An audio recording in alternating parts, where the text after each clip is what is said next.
কোরআনুল কারীমের মধ্যে আল্লাহ বললেন আল্লাযীনা ইউমিনুনা বিল গায়বি ওয়া ইউকিমুনাস সালাতা ওয়া মিম্মা রাযাকনাহুম ইউনফিকুন।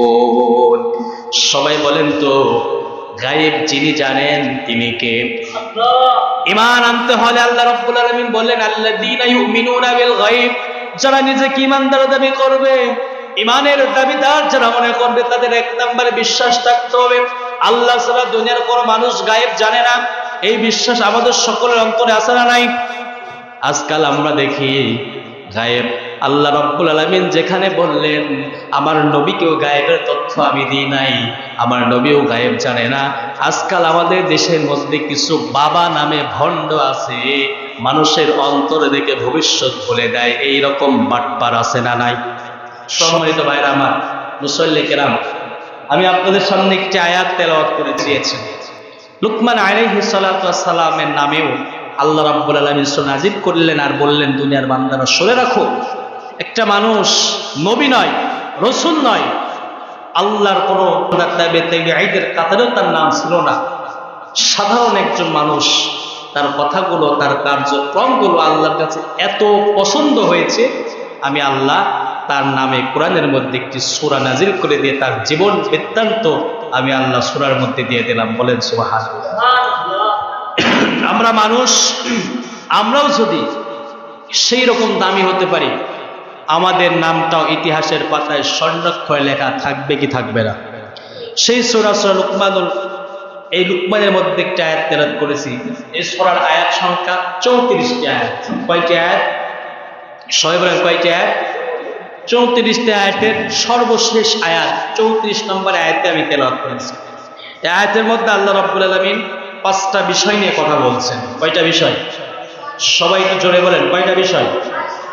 5টা বিষয়ের কথা আল্লাহ রাব্বুল আলামিন বলছেন। সর্বপ্রথম বলছেন ইন্নাল্লাহা ইনদাহু ইলমুস সাআ, কিয়ামত কখন কোথায় সংঘটিত হবে এই বিষয়টা কে জানেন? ওয়া ইউনাজ্জিলুল গায়ব, কখন কোথায় বৃষ্টি হবে এই খবরটাও, এই তথ্যটাও যার হাতে আছেন তিনি কে? ওয়া ইয়ালামু মা ফিল আরহাম, সন্তান যখন মায়ের গর্ভে আসে, সন্তানটা ছেলে সন্তান হবে না মেয়ে সন্তান হবে, এই তথ্যটাও যিনি জানেন তিনি কে? 4 নম্বর আল্লাহ রাব্বুল আলামিন বলছেন ওয়া তাদরি নাফসুম মাযা তাকসিবু গাদা, তুমি আজকে বেঁচে আছো, কালকে কি উপার্জন করবে এই খবরটাও আমি আল্লাহ ছাড়া দুনিয়ার কোনো মানুষ জানে না। 5 নম্বর আল্লাহ রাব্বুল আলামিন বলছেন ওয়া তাদরি নাফসুম বিআইয়ি আরদিন তামুত, তুমি কখন কোথায় মৃত্যুবরণ করবে এই তথ্যটাও, এই খবরটাও, এইটা আমি আল্লাহ ছাড়া দুনিয়ার কোনো মানুষকে বলে দেওয়া হয় না। তাহলে কয়টা বিষয়ের জ্ঞান আল্লাহ ছাড়া দুনিয়ার কোনো মানুষ জানে না? সবাই বলেন তো কয়টা জিনিস? সবাই একটু জোরে বলেন কয়টা? 5টা বিষয়ের জ্ঞান এমনকি নবী রাসূলরাও জানতেন না। নবী রাসূল সাল্লাল্লাহু আলাইহি ওয়াসাল্লাম এদেরকেও আল্লাহ রাব্বুল আলামিন এই 5টা জ্ঞানের জ্ঞানী আল্লাহ বানান নাই। পৃথিবীর মধ্যে সর্বশ্রেষ্ঠ নবী আমার আপনার নবী মুহাম্মদুর রাসূলুল্লাহ, সবাই বলেন সাল্লাল্লাহু, তার উপরে কোনো নবী আছে? সেই নবীকে আল্লাহ এই 5টি জ্ঞান দেন না, কারণ এই জ্ঞানটা একান্ত কার? সবাই বলেন কার?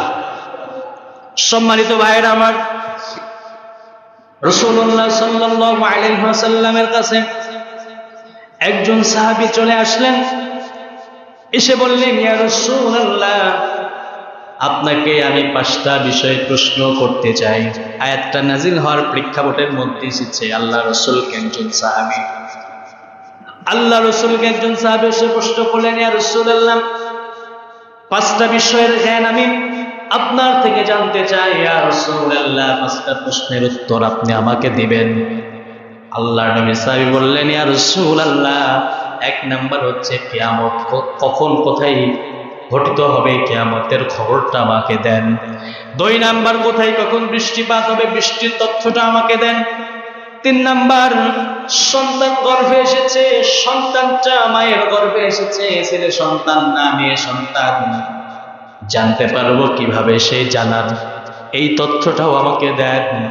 4 নাম্বার আমি আজকে বেঁচে আছি, আগামীকাল বেঁচে থাকবো কি না কালকে কি উপার্জন করব, কালকে কি খাবো, এই জ্ঞানটাও আমাকে দেন। সর্বোপরি 5 নম্বর বললেন, ইয়া রাসূলুল্লাহ, আমি কবে কখন কোথায় মৃত্যুবরণ করব, এই তথ্যটাও আমাকে দেন। সবাই একটু জোরে বলেন তো, আল্লাহর পক্ষ থেকে আল্লাহর নবীর কাছে যদি কোনো তথ্য না আসে, আল্লাহর নবী কি কোনো তথ্য মানুষের সামনে দিতে পারতেন? সবাই বলেন দিতে পারতেন। আমার নবী কি গায়েব জানতেন? বলেন। এই সমাজের কিছু মানুষ বলে আমার নবী গায়েব জানতেন না। গায়েবের চাবিকাঠি, গায়েব একমাত্র যিনি জানেন তিনি কে? সবাই বলেন তিনি কে? আল্লাহ রাব্বুল আলামিন বলেন আমার নবীকেও গায়েবের মালিক আমি আল্লাহ বানাই নাই। কোরআনুল কারীমের মধ্যে আল্লাহ বলেন, ওমা ইয়ানতিকু আনিল হাওয়া ইন হুয়া ইল্লা ওয়াহয়ু ইউহা।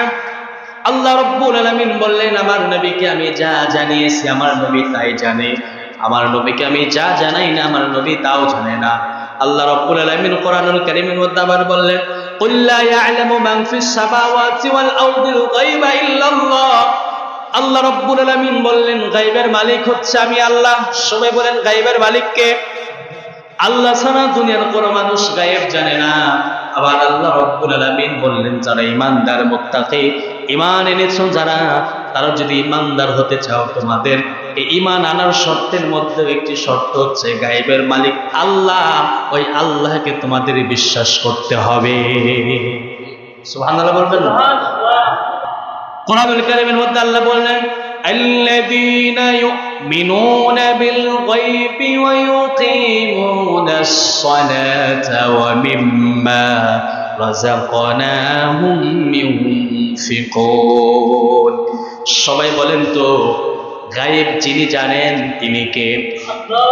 ঈমান আনতে হলে আল্লাহ রাব্বুল আলামিন বললেন আল্লাযীনা ইউমিনুনা বিল গায়ব, যারা নিজেকে ঈমানদার দাবি করবে, ইমানের দাবিদার যারা মনে করবে, তাদের 1 নম্বরে বিশ্বাস থাকতে হবে আল্লাহ ছাড়া দুনিয়ার কোনো মানুষ গায়েব জানে না।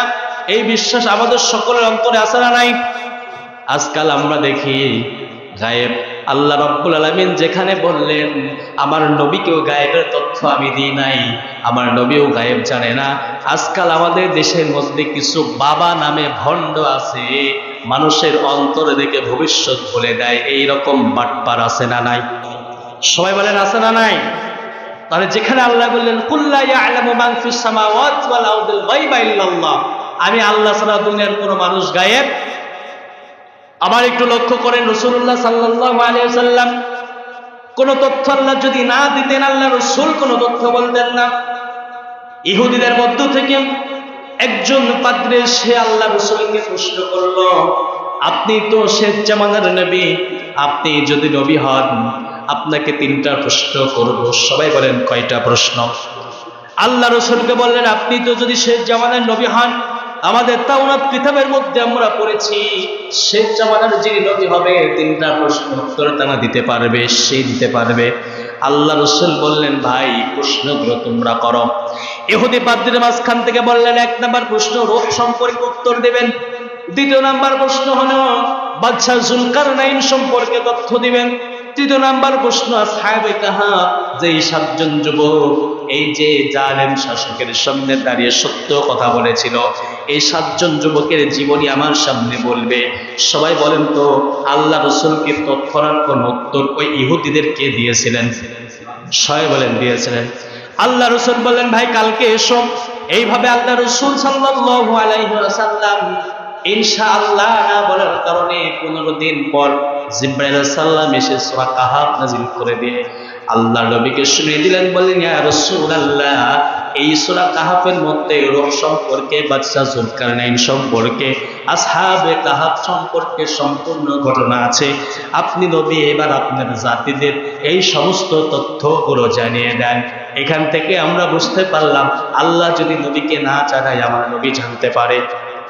সবাই বলেন জানতে পারে। আজকাল দেখা যায় সমাজের মধ্যে অনেক মানুষ বলেন আমার নবী গায়েব জানতেন। আল্লাহ রাসূল সাল্লাল্লাহু আলাইহি ওয়াসাল্লাম একদিন কবরের পাশ দিয়ে হেঁটে গেলেন। আল্লাহ রাসূল বললেন সাহাবীরা রে কবরের মধ্যে আযাব হয়, তোমরা একটু দাঁড়াও ওই বান্দার জন্য দোয়া করি। আল্লাহর নবী কবরের আযাব দেখতে পারলেন, কথাটা বুঝবেন। আবার একটু লক্ষ্য করে শুনবেন রাসূলুল্লাহ সাল্লাল্লাহু আলাইহি ওয়াসাল্লাম এক ইহুদির বাড়িতে খাবার খেয়েছিল, খাবারের মধ্যে বিষ মিশিয়ে দিয়েছিল। এই ঘটনা শোনেন নাই আপনারা? তাহলে প্রশ্ন হলো, আল্লাহ রসুল বিষ মিশানো খাবার খেলেন, আবার কবরের আযাব আল্লাহ রসুল দেখতে পারলেন। এখন আমরা যদি বলি আল্লাহ রসুল গায়েব জানে, তাহলে বিষ মিশানো খাবার কেন আল্লাহ রসুল দেখতে পেলেন না?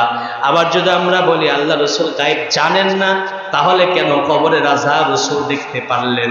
এই দুইটা প্রশ্নের একটাই উত্তর হচ্ছে, আল্লাহ যখন নবীকে জানান, দেখান, তখনই আমার আপনার নবী জানেন এবং দেখে। সুবহানাল্লাহ বলবেন না? সাহাবী এসে আল্লাহ রসুলের প্রশ্ন করলেন, রাসূলুল্লাহ 5টা প্রশ্ন সম্পর্কে জানতে চাই। আল্লাহর নবী বললেন, সাহাবীরে, এই 5টা প্রশ্নের তথ্য আমার কাছেও নাই। আল্লাহ রাব্বুল আলামিন জিবরাইল সাল্লামকে পাঠিয়ে দিলেন, বললেন, জিবরাইল যাও, আমার নবীর সামনে গিয়ে বলো, ইন্নাল্লাহা ইনদাহু ইলমুস সাআতি ওয়া ইউনাজ্জিলুল গায়ব ওয়া ইয়া'লামু মা ফিল আরহাম ওয়া মা তাদরি নাফসুম মাযা তাকসিবু গাদা وما تدري نفس بأي أرض تموت إن الله عليم خبير সবাই বলেন আল্লাহু আকবার। আল্লাহ রাব্বুল আলামিন বললেন, রাসূলুল্লাহ, আপনার উম্মত, আপনার সাহাবীকে শুনিয়ে দেন, ইন্নাল্লাহা ইনদাহু ইলমুস সাআ, কিয়ামত কবে, কোথায়, কখন ঘটিত হবে, সংঘটিত হবে, এই কিয়ামতের তথ্যটাও যিনি জানেন তিনি কে? সবাই জোরে বলেন, তিনি কে? 2 নাম্বার প্রশ্ন সাহাবী করেছিল, ওয়া ইউনাজ্জিলুল গায়ব, ইয়া রাসূলুল্লাহ, কখন কোথায় বৃষ্টি হবে, এই বৃষ্টি কখন কোথায় হবে, তথ্যটা আমাকে দেন। বৃষ্টি দেওয়ার মালিক কে? সবাই বলেন কে? আমরা অনেক সময় আকাশের দিকে যদি তাকিয়ে থাকি, দেখতে পাই মেঘ মাথার উপর ঘুরঘুর করে। এই শাহপুরে এখানে বৃষ্টি হয়, মসজিদপুরে বৃষ্টি হয় না, এমনও নজির আছে না নাই? এই শাহপুরে বৃষ্টিতে ডুবে যাচ্ছে, ঈশ্বরদীতে বৃষ্টি হয় না, এই রকম আছে না নাই? তাহলে এই বৃষ্টি যিনি দেন তিনি কে? কখন কোথায় বৃষ্টি দিতে হবে, এইটার ক্ষমতা একমাত্র কার হাতে? সবাই বলেন, কার হাতে? 3 নাম্বার প্রশ্ন করেছিল, ইয়া রাসূলুল্লাহ, 3 নাম্বার প্রশ্ন, সন্তান যখন মায়ের গর্ভে আসে, এই সন্তানটা কি সন্তান হবে? সন্তানটা ছেলে হবে না মেয়ে হবে? এখন তো ডিজিটাল যুগ, আমরা সময়ের পরিবর্তনে এসেছি। সন্তান আস্তে আস্তে বড় হওয়ার পরে পরে আমরা আলট্রাসাউন্ড করে দেখতে পাই কি পাই না? কারো কি ক্ষমতা আছে 2 সপ্তাহ 3 সপ্তাহের মধ্যে সন্তানকে দেখার মতো কারো ক্ষমতা আছে? কারো কোনো ক্ষমতা নাই। আল্লাহ রাব্বুল আলামিন বললেন, ওয়া ইয়া'লামু মা ফিল আরহাম, মায়ের গর্ভে কোন সন্তান আছে, সন্তান ছেলে না মেয়ে, সন্তান আমি দিয়েছি, এই তথ্যটা, ওই খবরটাও আমি আল্লাহ রাব্বুল আলামিন জানি। সন্তানদের মালিক যিনি, তিনি কে? সবাই একটু জোরে বলেন, তিনি কে? আজকাল আমরা সন্তান যদি না পাই, বাবার দরবারে সন্তান নেওয়ার জন্য দৌড়াই, এই রকম মুসলমান আছে না নাই? সবাই একটু জোরে বলেন, আছে না নাই? সন্তানদের মালিক আল্লাহ। আল্লাহ রাব্বুল আলামিন বললেন, ইয়াহাবু লিমান ইয়াশাউ ইনাতাও ওয়া ইয়াহাবু লিমান ইয়াশাউ যুকুর আও ইউযাওবিজুহুম যুকরানাও ওয়া ইনাথা ওয়া ইয়াজআলু মান ইয়াশাউ আকিমা ইন্নাহু আলীমুন কাদির। আল্লাহ রাব্বুল আলামিন বললেন, আমি আল্লাহ যাকে ইচ্ছা ছেলে সন্তান দান করি, যাকে ইচ্ছা আমি সন্তান দিই। আবার আমি আল্লাহ রাব্বুল আলামিন যাকে ইচ্ছা কোনো সন্তান দেই না। এমনও মা বাবা আছে না নাই? নিঃসন্তান মা বাবা আছে না নাই? আবার কারো কারো সন্তান আল্লাহ রাব্বুল আলামিন এত দিয়েছেন, ছেলের পর ছেলে, ছেলের পর ছেলে, আছে না নাই? আবার মেয়ের পর মেয়ে, মেয়ের পর মেয়ে, আছে না নাই? আবার লক্ষ্য করে দেখবেন, আল্লাহ ছেলেও দিলেন, মেয়েও দিলেন, কাউকে সন্তান দিলেন না। এই সন্তান যিনি দেন তিনি কে? সবাই বলেন, তিনি কে? আজকাল আমাদের সমাজের মধ্যে দেখা যায়, সন্তান যখন মেয়ে সন্তান, অধিক মেয়ে সন্তান হয়ে যায়, রাগারাগি করে ফ্যামিলির মধ্যে অশান্তি করে দেয়। এইরকম পরিবার আছে না নাই? সন্তান যিনি দেন তার প্রতি আপনি খুশি হয়ে যান। বাবারা, আপনি কেন বুঝেন না আল্লাহ যে আপনাকে একটা সন্তান দিলেন? অনেক মা আছে কেঁদে কেঁদে বুক ভাসে ফেরে একটা সন্তান পায় না, এরকম মা আছে না নাই? এই জন্য আল্লাহ যে সন্তান দিবেন ওই সন্তানের প্রতি খুশি থাকার দরকার আছে না নাই? সন্তান কার নিয়ামত? সবাই বলেন কার নিয়ামত? আপনি তো ইব্রাহিম আলাইহিস সালাতু ওয়াস সালামের মতো হন নাই।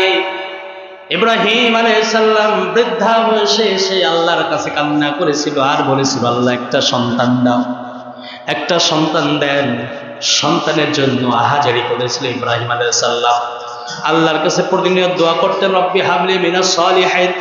আল্লাহ রাব্বুল আলামিন ইব্রাহিম আলাইহিস সালামের দোয়া কবুল করে নিয়ে আল্লাহ সুসংবাদ দিয়েছিলেন, ফাবাশশারনাহু বিগুলামিন হালিম। ইব্রাহিম, তোমার জন্য সুসন্তানের সুসংবাদ আমি আল্লাহ রাব্বুল আলামিন দিয়ে দিলাম। আজ আমাদের সন্তান হয়, আমরা তো আল্লাহকে চাই না। সন্তান তো দিবে আল্লাহ, কিন্তু আমরা আল্লাহকে চাই। আমরা চলে যাই মাজারে, চলে যাই বাবার কাছে, চলে যাই অমুক দরবারে। আমরা আল্লাহর কাছে যদি চাইতে পারি, ওই ইব্রাহিম আলাইহিস সালাম যদি বৃদ্ধা বয়সে সন্তান পাইতে পারে, আমি পারবো না কেন? এই জন্য সন্তান চাইতে হবে কার কাছে? সবাই বলেন কার কাছে? তাহলে মায়ের গর্ভে যে সন্তানটা থাকে, ছেলে না মেয়ে, এই গায়েবের এই বিষয়টাও যিনি জানেন তিনি কে? সবাই জোরে বলেন তিনি কে? 4 নাম্বার প্রশ্ন সাহাবী করেছিল, ইয়া রাসূলুল্লাহ, 4 নাম্বার প্রশ্ন হচ্ছে যে আমি আজকে বেঁচে আছি, আগামীকাল আমি কি উপার্জন করব, কি খাবো, কোথায় কখন খাবো, এই তথ্যটা আমাকে দেন, আমি কালকে কি করব। আল্লাহ রাব্বুল আলামিন এই কথাটাও কোরআনুল কারীমের মধ্যে আমার নবীকে শুনিয়ে দিলেন। আল্লাহ রাব্বুল আলামিন বলেন, ওয়া তাদরি নাফসুম মাযা তাকসিবু গাদা। আজকে বান্দা বেঁচে আছে, কালকে বেঁচে নাও থাকতে পারে। আজকে এক জায়গায় খানা খেয়েছে, কালকে আরেক জায়গায় খানা খাইতে পারে। কালকে আবার একটা বান্দাকে উপার্জন করবে। এই রিজিকের ব্যবস্থাও করে রেখেছেন কে? সবাই বলেন কে? রিজিকের মালিক কে? আমরা তো রিজিকের মালিক আল্লাহর নিয়ামতের শুকরিয়া আদায় করি না। আমরা তো মনে করি রিজিকের মালিক আমরা হয়েছি। অনেক বাবাকে দেখা যায় বলে, আমার সন্তান যদি চাকরি না করতো আমি না খেয়ে মারা যেতাম। এই রকম বাবা আছে না নাই? সন্তানের টাকার প্রতি নির্ভর হওয়া যাবে না, নির্ভর হতে হবে কার উপরে? আপনি একটু লক্ষ্য করে দেখেন না কেন, আমি আপনি মানুষ, আমার দেহ আছে, হাত আছে, পা আছে, শরীরের মধ্যে সব কিছু আছে, আমি কামাই রোজি সব কিছু করি, সুস্থ মানুষ। আমার খাবারের ব্যবস্থা আল্লাহ রাব্বুল আলামিন আমাকে করে দিচ্ছেন। আপনি একটু পশু পাখির দিকে তাকান, পিঁপড়াকে কি আমরা কোনোদিন কেউ খাবার দিয়েছি?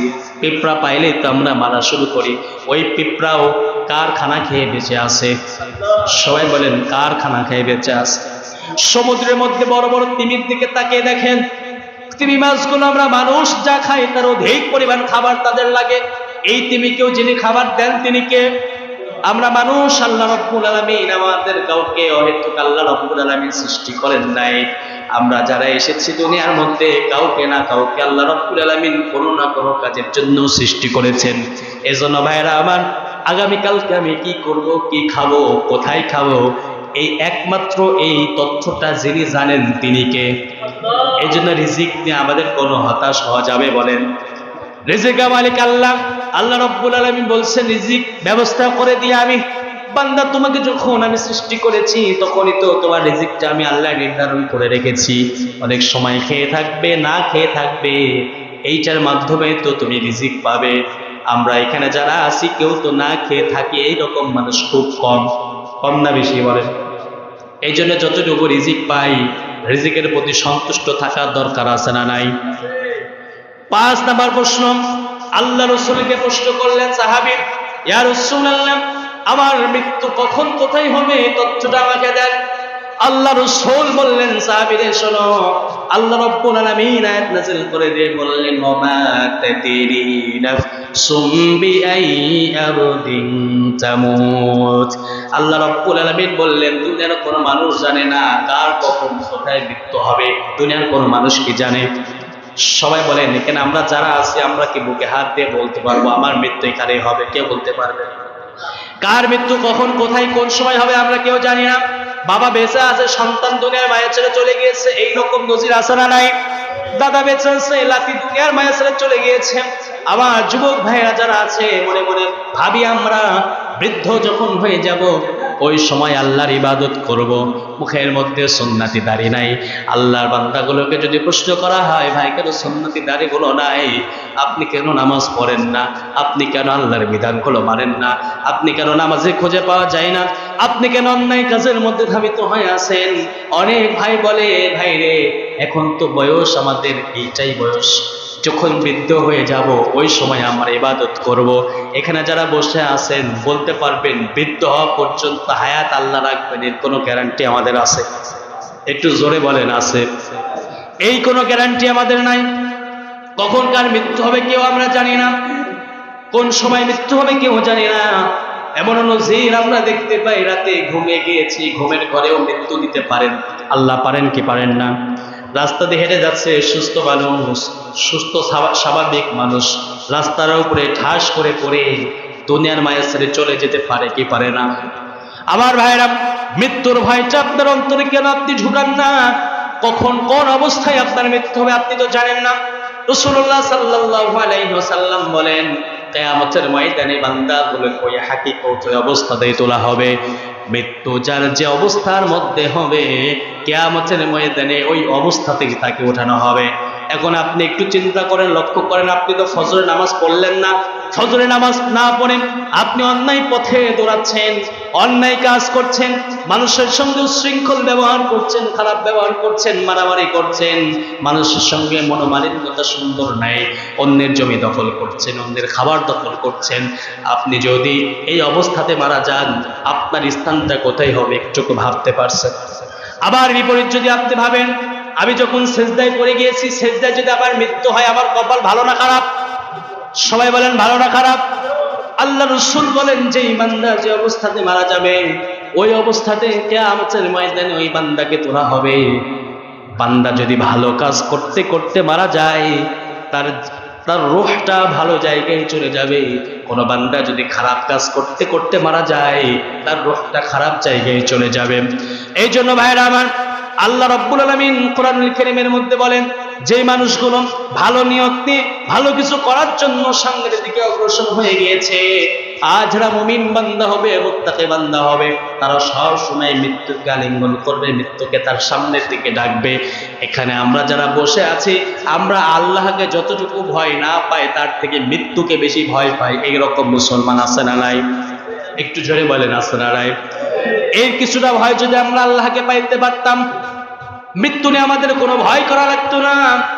সাহাবীদের দিকে তাকিয়ে দেখেন, সাহাবীরা যুদ্ধের ময়দানে কাফেরদের সামনে বুকটা বিলিয়ে দিয়েছে, তাদের কোনো ভয় নাই, কারণ তারা দূর থেকে জান্নাতে ঘ্রাণ পাইতো কি পাইতো না? আমরা মুসলমান হয়েছি, মৃত্যুকে আমরা এত পরিমাণ ভয় পাই, এত পরিমাণ ভয় পাই। মৃত্যুর ভয়েও যদি আমরা নামাজ পড়তাম, আমরা এখানে একটা বান্দাকে ইমানদার ছাড়া কোনো মানুষ পাওয়া যেত না। মৃত্যুর ভয় আমাদের নাই। কিসের ভয় আমাদের নাই? বলেন, কিসের ভয় নাই? আমাদের যে মৃত্যু হবে এটা তো আমরা সকলেই জানি না। দুনিয়ার মধ্যে সারা জীবন বেঁচে থাকবো আমরা? কেউ গ্যারান্টি আছে দুনিয়ার মধ্যে চিরজীবন বেঁচে থাকবো? কেউ থাকতে পেরেছে? আমার বাবা থাকতে পেরেছে? পূর্ববর্তীতে যারা ছিল প্রভাবশালী কোটিপতি, হামান, কারুন, ফেরাউন, এর মতো ক্ষমতাশীল ব্যক্তি কি দুনিয়া তার কেউ ছিল? এরা কি দুনিয়ার মধ্যে আছে? কোন অস্তিত্ব তাদের নাই। আমি আপনি কি হয়েছি? আল্লাহ যদি ইচ্ছা করেন, আল্লাহ যদি চান, এই যে এখানে বসে আছি আরেকটা কথা বলতে পারবো, এর কোনো গ্যারান্টি আছে? যেন মৃত্যুর ভয়টা আমাদের অন্তরে আনতে হবে, মৃত্যুর ভয়টা আমাদের অন্তরে আনতে হবে। কারণ কবরের আযাব আপনি সহ্য করতে পারবেন না, কবরের আযাব সহ্য করতে আপনি পারবেন না। দুনিয়ার মধ্যে সামান্য রৌদ্রের আলো আপনি সহ্য করতে পারেন না, সামান্য ঠান্ডা শীত পড়লে আপনি সহ্য করতে পারেন না, সামান্যতম অন্ধকার গোরস্থানের মধ্যে রাত্রিবেলা আপনি একা থাকতে পারেন না। একটিবার চিন্তা করে দেখেন, বাঁশ বাগানের নিচে মাটির অন্ধকার কবর, 3.5 হাত জায়গা, ডানে ঘোরার সুযোগ নাই, বামে ঘোরার সুযোগ নাই, উঠে বসার সুযোগ নাই। শীতের মধ্যে ল্যাম্প নাই, তুষক নাই, গরমের মধ্যে এসির বাতাস নাই, বৃষ্টি পড়ছে, ঝড়, বর্ষায় আপনি ভিজে শেষ হয়ে যাচ্ছেন, মাটি থেকে প্রচন্ড ঠান্ডা পড়ছে। কবরের সাপগুলো আপনাকে বারবার এসে দংশন করছে, কবরের পোকামাকড়গুলো আপনাকে খাচ্ছে। যেই শরীরের পোশাকটার বাহাদুরি আপনি করেন, যেই যৌবনের বাহাদুরি আপনি করেন, আপনি মারা যাবেন, আপনার সন্তান আপনার শরীর থেকে পোশাকগুলো খুলে খুলে ছিঁড়ে ফেলবে। না আপনার সঙ্গে দিবে আপনার সঙ্গে? আপনি মারা যাবেন, আপনার সন্তান পরের দিন জমি জামা বাটোয়ারি নিয়ে মারামারি শুরু করবে। আপনি কেমন সন্তান দুনিয়ার মধ্যে রেখে গেলেন? কার জন্য আপনি এত কিছু করলেন? আপনার সামানত তো আপনি তৈরি করলেন না। আপনি যদি এখান থেকে ঢাকায় যাই 3 দিনকার সফরের জন্য, আমার প্রস্তুতি তো আমি নিয়ে যাই। 3 দিন আমি কি খাবো, কোথায় থাকবো, কিভাবে থাকবো, আমার প্রস্তুতি কম না বেশি? ঢাকা থেকে আপনি যখন চলে যাবেন দেশের বাহিরে 1 মাসের জন্য থাকার জন্য, আপনার প্রস্তুতিটা কেমন হবে বলেন? ঢাকার থেকে কম না বেশি? আর যে কবরের মধ্যে শুধু 1 দিন 2 দিন 1 মাস 2 মাস 1 বছর 2 বছর নাই, যুগের পর যুগ, বছরের পর বছর আপনার থাকতে হবে। ওই কবরের প্রস্তুতি কি আমাদের আছে? সবাই বুকে হাত দিয়ে বলতে পারবেন কবরের প্রস্তুতি কি আমাদের আছে? কবরের একটি আযাব সহ্য করার মতো ক্ষমতা আমাদের আছে? কবরের 2 পাশে মাটির চাপ সহ্য করার মতো ক্ষমতা আমাদের আছে? একটা সাপ দংশন করবে, মাটির গহীন ভিতরে আপনি চলে যাবেন। হাদিসের মধ্যে আসছে কবরের সর্বনিম্ন যে বিষধর সাপ, ওই সাপের বিষের 1 ফোঁটা যদি জমিনের মধ্যে ফেলে দেওয়া হতো, গোটা জমিন পুড়ে ছারখার হয়ে যেত। এত বিষধর সাপ আপনাকে ধ্বংস। আপনি নামাজ পড়েন নাই, এমন ফেরেশতা আপনার সামনে নিযুক্ত করে দেওয়া হবে যে ফেরেশতা কানে শোনে না, চোখে দেখে না, অহেতুক আপনার শরীরের মধ্যে আঘাত করতে থাকবে। জাহান্নামের ডান্ডা দিয়ে আপনাকে আঘাত করবে, জাহান্নামের শিকল পরে আপনাকে আঘাত করবে, মাথা ফেলে টুকরো টুকরো করে ফেলবে। এই আযাবগুলো আপনি একটিবার উপলব্ধি করেন না। গুনাহের মধ্যে আমরা পড়ে আছি, মানুষের সম্পদগুলো আত্মসাৎ নিয়ে আমরা পড়ে আছি, নামাজ ছেড়ে দিয়ে আমরা হেলায় খেলায় দিন যেভাবে যাই সেভাবে আমরা চালিয়ে যাচ্ছি। কবরের আযাবটা আমাদের ঢোকাতে হবে। মৃত্যু কার কখন হবে আমরা কেউ বলতে পারে না। এর জন্য আজ থেকে নিয়ত করতে হবে, আল্লাহ আমার মৃত্যুটা যদি হয়, মৃত্যুটা যেন আমার সুন্দরভাবে হয়। রাসূলুল্লাহ সাল্লাল্লাহু আলাইহি সাল্লাম দোয়া করতেন, আল্লাহ আমার মৃত্যুটা, যেই নবীর কোনো গুনাহ আছে? বলেন গুনাহ আছে? সাহাবীদের কোনো গুনাহ আছে? উসমান রাদিয়াল্লাহু তাআলা আনহুর কোনো গুনাহ আছে? কবর দেখলে হাউমাউ করে কান্না করে কবরে শুয়ে পড়তেন। সাহাবীরা প্রশ্ন করল, উসমান তুমি তো জান্নাতের সার্টিফিকেট পেয়েছো, তুমি কান্না করো কেন? বলে ভাইরে, এই কবরের কথা শুনলে মনের মধ্যে কেমন জানি ভয় আসে। মা বাপ আত্মীয়স্বজন সব কিছু ছেড়ে একা একা আমার থাকতে হবে। এই জায়গায় আমাকে পাহারা দেওয়ার মতো কেউ নেই। এই জন্য আমি আপনি যত বড়ই মানুষ হই না কেন, কবরের সাথে কিন্তু আমি আপনি একা। এই জন্য কবরের ভয় আমাদের অন্তরে ঢোকানোর দরকার আছে না নাই? আজকে আমি এই কথাগুলো বললাম, রাতে যখন ঘুমাবেন বালিশে মাথা লাগবে, একটু চিন্তা করবেন, হাইরে আমার আজকের এই বিগত বছরগুলোতে আমি কি করলাম, আমার মাপ পাওয়ার কোনো রাস্তা আছে কিনা। আপনি একটু চিন্তা যদি প্রতিদিনের চিন্তা প্রতিদিন করতে পারেন, আল্লাহ আপনাকে এর মাধ্যমে হেদায়েত দিয়ে মুত্তাকি বান্দা হিসেবে কবুল করতে পারেন কি পারেন না? আল্লাহ আমাদের সকলকে আল্লাহর খাঁটি বান্দা হিসেবে কবুল করুক। কবরের সম্পূর্ণ প্রস্তুতি নিয়ে আমরা যেন মৃত্যুর জন্য সব সময় প্রস্তুত থাকতে পারি। আল্লাহ রাব্বুল আলামিন আমাদের সকলকে সেই তৌফিক দান করুক। সকলে বলুন আমিন। ওয়া আখিরু দাওয়ানা আলহামদুলিল্লাহি রাব্বিল আলামিন। আসসালামু আলাইকুম ওয়া রাহমাতুল্লাহ।